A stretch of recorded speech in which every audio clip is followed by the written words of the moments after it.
ரொம்ப டயர்டா இருக்கு. இயற்கையான டேட்ஸ், பாதாம், பிஸ்தா, கேஷு அண்ட் ஹனி கொண்டு தயாரிக்கப்பட்ட லயன் டேட் நட் பைட்ஸ். மகளிர் உலகக்கோப்பை கிரிக்கெட் தொடரின் இறுதிப் போட்டியில் இந்திய அணி வலிமையான தென்னாப்பிரிக்க அணியை எதிர்த்து விளையாடியது. நவி மும்பையில் நடந்த இந்த போட்டி மழையின் காரணமாக தாமதமாக தொடங்கியது. டாஸ் வென்ற தென்னாப்பிரிக்க அணி முதலில் பந்துவீச்சை தேர்வு செய்தது. அதன்படி இந்திய அணி முதலில் களமிறங்கியது.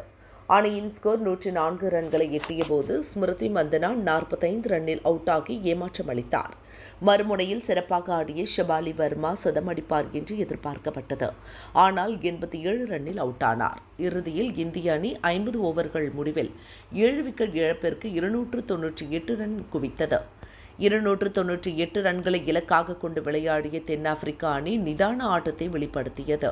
பேட்டிங்கில் கலக்கிய ஷபாலி வர்மா பந்துவீச்சிலும் கலக்கினார். லூஸை 25 ரன்னிலும் காஃபை 4 ரன்னிலும் அவுட் ஆக்கினார்.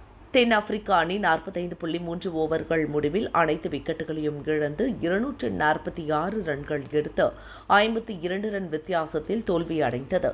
இந்திய தரப்பில் தீப்தி சர்மா 4 விக்கெட்டுகளையும் ஷபாலி வர்மா 2 விக்கெட்டுகளையும் வீழ்த்தினர். இதுவரை ஐசிசி தொடரில் 3வது முறை ஃபைனலுக்கு முன்னேறிய இந்திய பெண்கள் அணி இன்று முதல் கோப்பை வென்று சாதித்தது.